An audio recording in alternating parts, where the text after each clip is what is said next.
कल भी आप लगातार चल रहे थे रात के समय, आज भी आप यहाँ पर हैं। किस तरह से आप देखते हैं, आप इसके जो प्लानिंग में थे उसमें भी जुड़े हुए थे, जो ज़मीन पर आप इसका किस तरह का रिस्पांस आप देख रहे हैं और इसके किस तरह के बेनिफिट्स आपको लग रहा है कि होने वाला है इस यात्रा से? मैं आपको एक वाक्य में बता दूं बदलाव क्या है। 7 सितंबर को जब हम कन्याकुमारी से चले थे तो दोस्तों के फोन आते थे, सवाल होते थे भारत जोड़ो यात्रा में क्यों जुड़े, और अब 2 महीने बाद लोगों का फोन आता है भारत जोड़ो यात्रा में कहां जुड़े, कैसे जुड़े। ये बदलाव 2 महीने में आ गया है। मैं समझता हूं ये पूरे देश में बदलते हुए मूड का एक रिफ्लेक्शन है। अब तक ये भारत जोड़ो यात्रा थी, पर ये राष्ट्र नहीं, ये तो महाराष्ट्र है। अब यहाँ यात्रा जो है महायात्रा में बदलेगी, ऐसा मेरा अनुमान है। यहाँ आप देखिए, आपको सब तरह के समुदाय के लोग मिलेंगे। यहाँ दलित हैं, आदिवासी हैं, महिलाएं हैं, अल्पसंख्यक हैं, गरीब हैं, मजदूर हैं, किसान हैं, सबके प्रतिनिधि आए हुए हैं। ये यात्रा एक तरह से इस देश के दर्द का महाकुंभ बन गया है। जिसको कोई दुख तकलीफ है आके कह रहा है मेरी दुख तकलीफ है, सुनिए तो 8 साल से इस देश के लोगों ने किसी एक व्यक्ति के मन की बात सुनी है, अपने मन की बात तो सुनाई नहीं है। अब ये भारत जोड़ो यात्रा एक जगह बन रही है जहां लोग कह रहे हैं अब हमारे मन की बात भी सुन लो, वो अपनी बात सुना रहे हैं। और जो दर्द से दर्द का रिश्ता जोड़े वो सबसे गहरा रिश्ता होता है, और वो भारत जोड़ो यात्रा में पिछले 2 महीने से हो रहा है। लेकिन इसके जो सक्सेस रेट है उसे हम किस तरह से कैलकुलेट करें? क्या उसे कितने वोट्स मिलते हैं पॉलिटिकली, उस तरह से इसे कैलकुलेट किया जाए, या किस तरह से हम समझ में आएगा या एक आम आदमी को कि इसका इम्पैक्ट कहाँ तक पहुँचा है? क्योंकि अगर बात की जाए कि एक तरफ इतनी भीड़ दिख रही है तो जो अपोजिशन है, जो इसके विरोध में है, उनका तो ये कहना है कि आप बाई इलेक्शन के नतीजे देख लीजिए किस तरह से आया है। तो इस तरह से जब कहा जा रहा है तो इसके सक्सेस को मेजर कैसे करें? मैं इस यात्रा को चुनाव और वोट के अंदर नहीं तोलता, और हम कम से कम मुझ जैसे लोग जिनका कांग्रेस से कोई संबंध नहीं, मैं तो भैया स्वराज इंडिया का बिल्ला लगा के चल रहा हूं इसमें। हम लोग यहाँ पे किसी एक पार्टी के लिए वोट मांग ले, किसी एक नेता की लोकप्रियता के लिए नहीं आए हैं। हम आए हैं देश का माहौल और मिजाज बदलने के लिए। मेरी क्या अपेक्षा है? न्यूनतम रघुवीर सहाय की एक कविता है, वो कहती है न टूटे सत्ता का तिलिस्म, मेरे भीतर का एक कायर टूटेगा। तो मेरी पहली जो अपेक्षा है वो ये कि हमारे अंदर जो डर है वो खत्म होगा। दूसरा, इस देश में जो चुप्पी का माहौल है और जो अकेलापन है, हर व्यक्ति को लगता है मैं अपने व्हाट्सएप ग्रुप में भी अकेला हूं बोलते हुए, वो टूटेगा।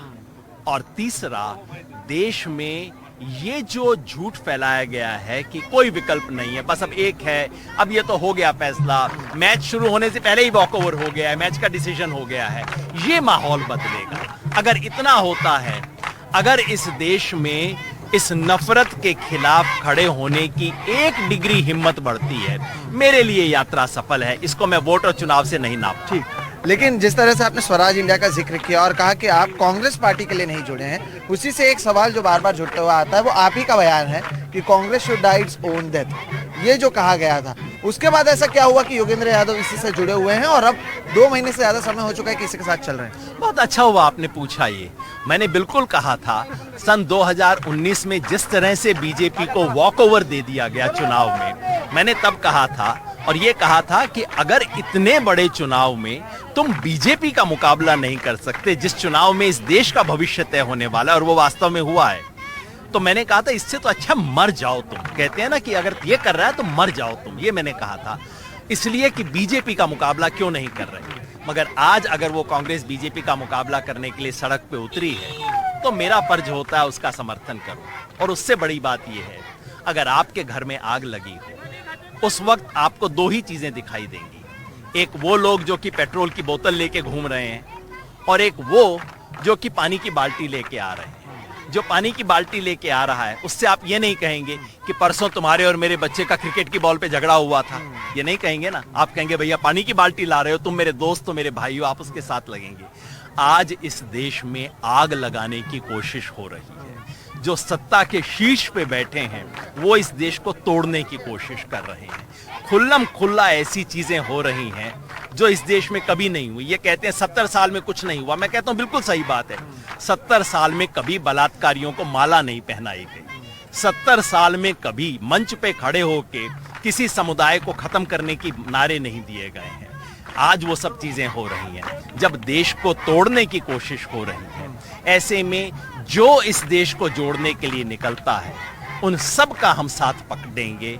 मैं खुल के आज कहता हूं कि आज राहुल गांधी अगर निकले हैं और पिछले 2 महीने से लगातार चल रहे हैं भारत जोड़ो का नारा लेके, मैं सारी पुरानी बातें भूल के उन्हें बाजू में रख के आज राहुल गांधी का और ऐसा कोई प्रयास जो व्यक्ति और पार्टी करेगी उसका समर्थन करने के लिए तैयार हूं, क्योंकि देश बड़ा है, दल छोटा है। ठीक, आखिरी सवाल इस पे ये होगा, इससे पहले भी आपने कई सारे आंदोलन में हिस्सा लिया है। 2011 के जो अन्ना आंदोलन, उसमें भी इसी तरह से हमने माहौल देखा था।